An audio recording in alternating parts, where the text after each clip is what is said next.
Hi friends, बाबूस किचेने सबाइके welcome करे आज मैं बानिয়েছি একটি অতি সাধারণ রেসিপি। তা হলো মৌরালা মাছের বাটি চচ্চড়ি। অনেকে অনেকভাবে বানিয়ে থাকেন, আমি আমার বাড়িতে যেভাবে বানাই তা আমি আপনাদের সামনে পরিবেশন করেছি। আর ভিডিওটি লাস্ট পর্যন্ত দেখার জন্য অনুরোধ রইল। তা চলুন যাওয়া যায় রেসিপির দিকে। মৌরালা মাছের বাটি চচ্চড়ি বানানোর জন্য আমি এখানে একটা কড়াই নিয়েছি। আপনারা কড়াইয়ের পরিবর্তে অ্যালুমিনিয়ামের কোনো বাটিও নিতে পারেন। এখন এই কড়াইয়ের মধ্যে প্রথমে দেব সরষের তেল।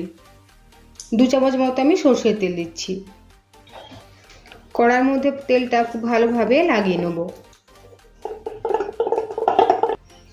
এই তেলের উপর প্রথমে দেব মৌরালা মাছ।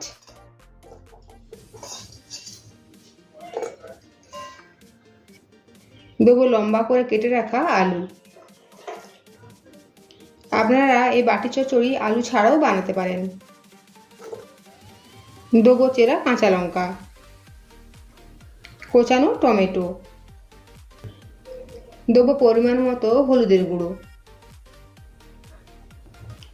দেবো হাফ চামচ মতো লাল লঙ্কার গুঁড়ো, দেবো বড় সাইজের একটা কোচানো পেঁয়াজ, পরিমাণ মতো লবণ,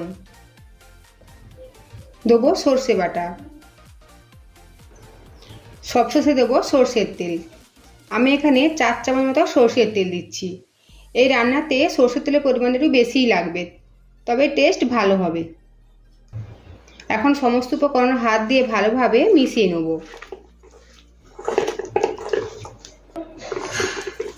আমার এই মৌরালা মাছের বাটি চচ্চড়ি যদি আপনাদের ভালো লেগে থাকে তবে অবশ্যই লাইক, শেয়ার, কমেন্ট ও সাবস্ক্রাইব করতে ভুলবেন না।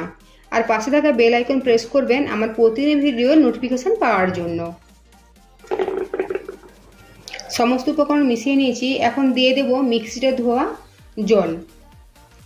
বেশি জল দেওয়ার দরকার নেই। সমস্ত উপকরণ ভালোভাবে মিশিয়ে নিয়েছি। এই অবস্থায় ঢাকা দিয়ে 5 মিনিট রেখে দেবো। 5 মিনিট পর গ্যাসের ওভেনে বসিয়ে দিয়েছি। এখন গ্যাসের ফ্লেম মিডিয়ামে রেখে 10 মিনিটের জন্য ঢেকে দেবো।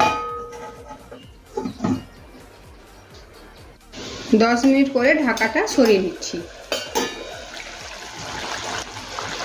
সব কিছু একবার নেড়ে দেবো।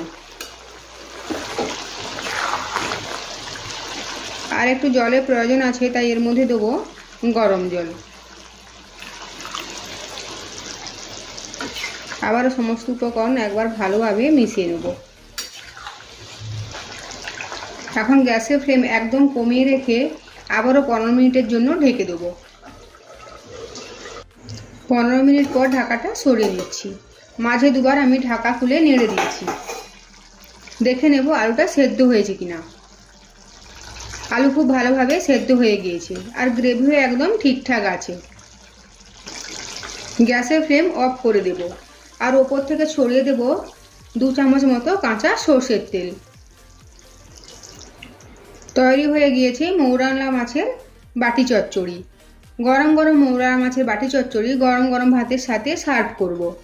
ভিডিওটি লাস্ট পর্যন্ত দেখার জন্য ধন্যবাদ।